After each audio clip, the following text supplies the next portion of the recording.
एक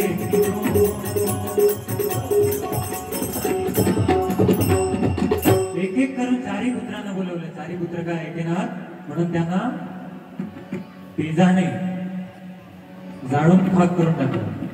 आणि हे बघताच पाचवा पुत्र म्हणजे भार्गव धावत आला आणि म्हणतोय, बाबा नक्की काय झालं? माझ्या चारी भावांना तुम्ही जाळून खाक करून टाकलं, नेमकं झालंय काय?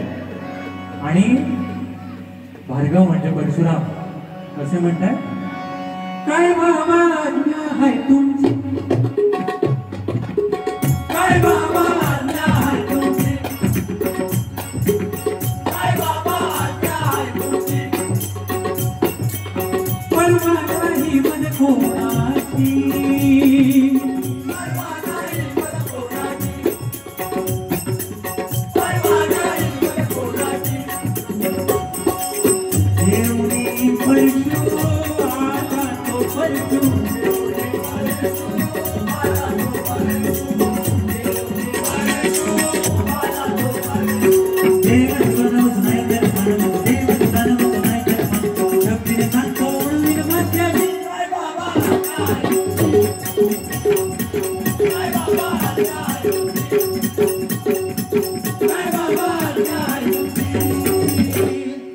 परशुराम आला आणि काय म्हणताय परशुराम की बाबा तुमची काय आज्ञा आहे?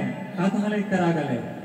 कोणाची मान तोडायची ते मला सांगा. मग तो देव असू दे, दानव असू दे, नाहीतर मानव असू दे.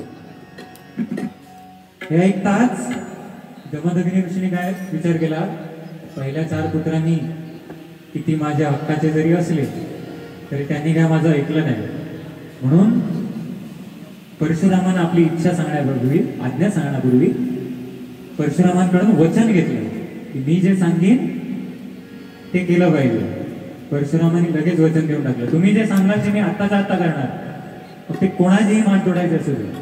हे ऐकताच जमदग्नी ऋषी लगेच त्यांना सांगून टाकलं परशुरामांना की तुझ्या मातेकडून एक खूप मोठं पाप झालंय आणि त्या पापाची शिक्षा म्हणजे तिचं मान, म्हणजे तिची जी शिर आहे ते धडा वेगळं केलं पाहिजे. हे ऐकताच परशुरामांना धक्का बसला, पण वडिलांना दिलेल्या आज्ञे वचनामुळे त्यांना ते करणं भाग होतं. त्यांनी आपला परशु घेतला आणि आपल्या मातेकडे आले आणि मातेला काय म्हणताय, मातेचं सांत्वन करतायत. माता रडत बसलेली, उगी उगी होई माता, उगी उगी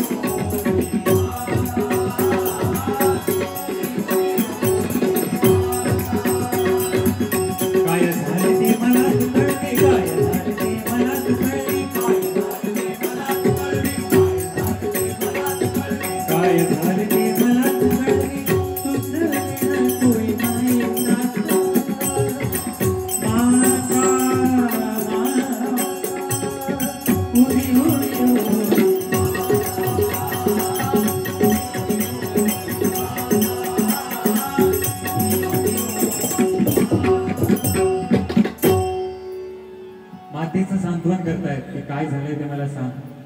आणि सगळं सत्य जाणून घेतलं आणि नंतर बाबांना दिलेल्या वचनाप्रमाणे, म्हणजे जमदग्नी ऋषींना दिलेल्या वचनाप्रमाणे मातेचं शिर धडा वेगळं केलं. शिराईचे तोडी शिराईचे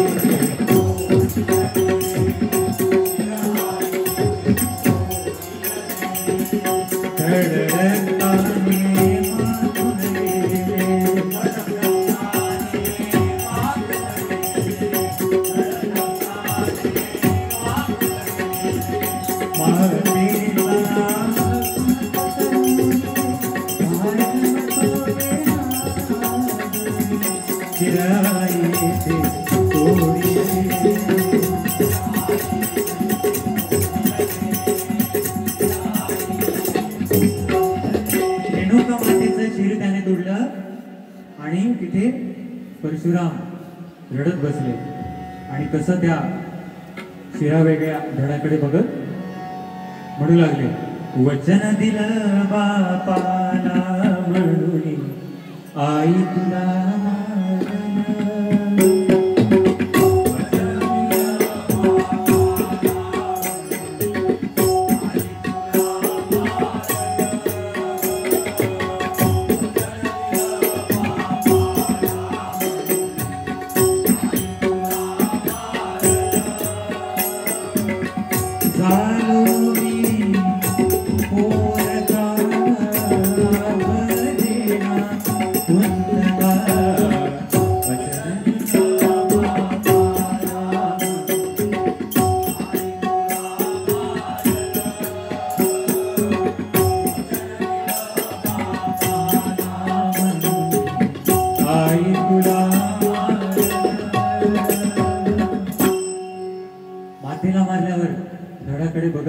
परशुराम रडत बसले आणि माझी आज्ञा म्हणजे मी दिलेली आज्ञा माझ्या पुत्राने ऐकली. मग ती मातेचं धड म्हणजे मातेचा अंत करण्याची का असेना हे बघताच जमदग्नी ऋषी परशुरामांवर प्रसन्न झाले आणि त्याला म्हणाले तुला जो काय वर हवा तो मागून घे. प्रसन्न झाला बाबा, प्रसन्न झाला बाबा, काय हवे ते घे मागून. प्रसन्न झाला बाबा, सांग हवे ते घे मागून. परशुरामने वचन घेऊन वर मागितले, परशुरामने वचन घेऊन वर मागितले, परशुरामने वचन घेऊन वर मागितले. प्रसन्न झाला बाबा,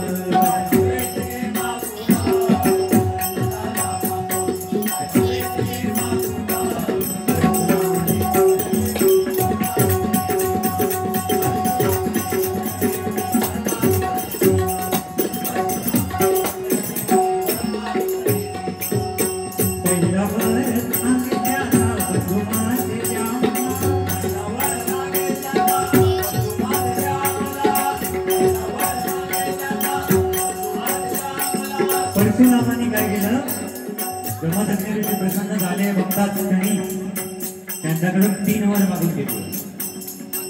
जमदग्नी खुश झालेले होते. जमदग्नी म्हणाले काय मागशील ते देणार. पहिल्या वरात परशुरामाने आपले बंधू जे 4 बंधू जमदग्नी ऋषींनी जळून खाक केलेले होते त्यांना जिवंत करून मागितलं. जमदग्नी ऋषी तथास्तु म्हणाले. पहिला वर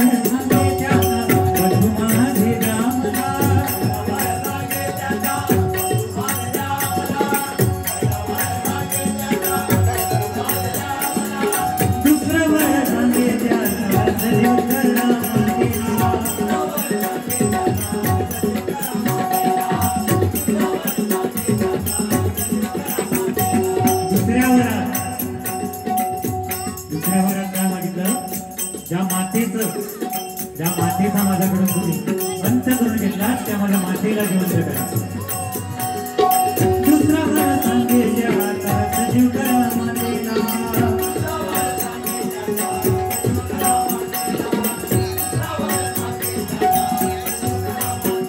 आणि तिसरा वर जो सांगे, आणि तिसरा वर जो सांगे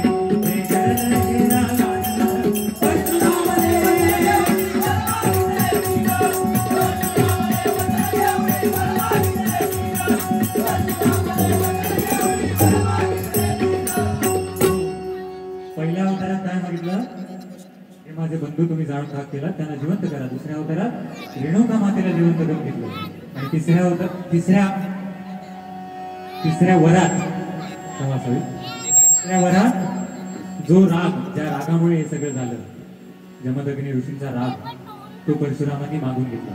म्हणून जे आपल्याला आजपर्यंत जे आपण पुराणात वाचत आलोय जमदग्नी ऋषीचा जो राग होता तो परशुरामांनी घेतल्यामुळे पुढे जे काय रामायणात आपल्याला परशुरामांचा राग दिसतोय, महाभारतात देखील दिसतोय, तो जमदग्नी ऋषींचा त्यांनी मागितलेला राग. आता झालं आपले बंधू जिवंत झाले, माता जिवंत झाली, पण हत्येचं जे पाप होतं त्याचं निवारण कसं करायचं. हत्येचं जे पाप होतं ते त्यांच्या कायम माथ्यावर राहणारच. म्हणून त्यांनी काय केलं, जाऊन पूर्ण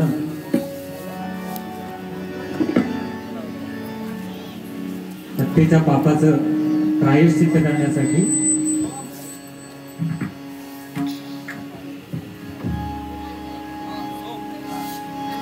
हत्येच्या पापाचं प्रायश्चित्त करण्यासाठी पर्वतावर गेले आणि तिथं जाऊन प्रायश्चित्त केलं. बद्रीनाथपुरी श्री गणेशाच्या आराधनेसाठी गेले. सुख करता तू दुःख हरता तू, सुख हरता तू, सुख करता तू दुःख हरता तू.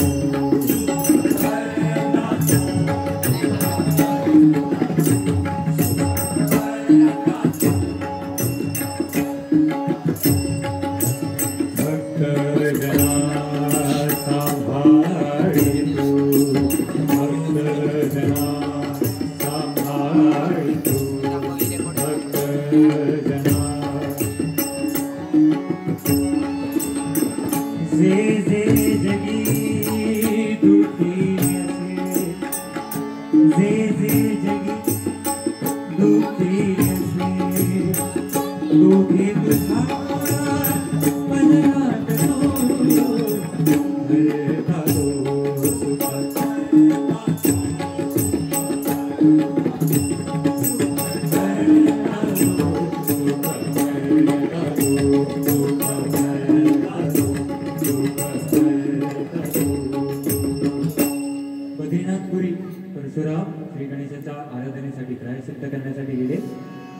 आणि अशा प्रकारे आपल्या भारुडाची कथा या ठिकाणी संपते आणि पुन्हा रेणुका देवी रेणुका माता पहिल्याप्रमाणेच नदीवर जमदग्नी ऋषींच्या सेवेसाठी पूजेसाठी जे लागणारं पाणी आहे ते पदरातून आणायला सुरुवात झाली.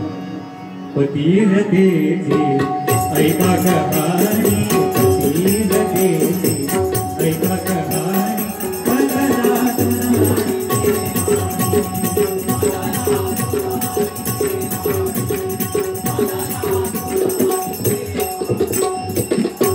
छोटीशी भारुडाची कथा सांगण्याचा प्रयत्न केला. त्यासाठी केशव जितेंद्र सोलंकी गुजरात वापी यांच्याकडून 1000 रुपये बक्षीस आले. स्वीकार करतो. धन्यवाद. कव्वाली घेतो आणि आपल्या भजनाची सांगता करतो.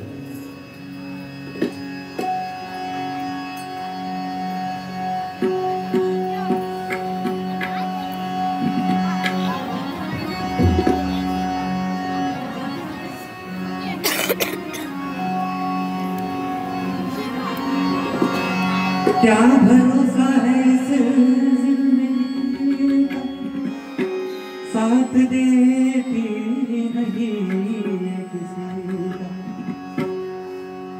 ज्ञान देने अपनी जवानी दिल में नहीं गवाई. प्रभु का भक्त बनती उसने लिखी वाल्मीकि ने तब से जितना पाता उतना पुण्य हरि नाम से उसको मिलेगा. क्या भरोसा है इस जिंदगी का, क्या भरोसा है इस जिंदगी का, क्या भरोसा है इस जिंदगी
सीमा क्या भरोसा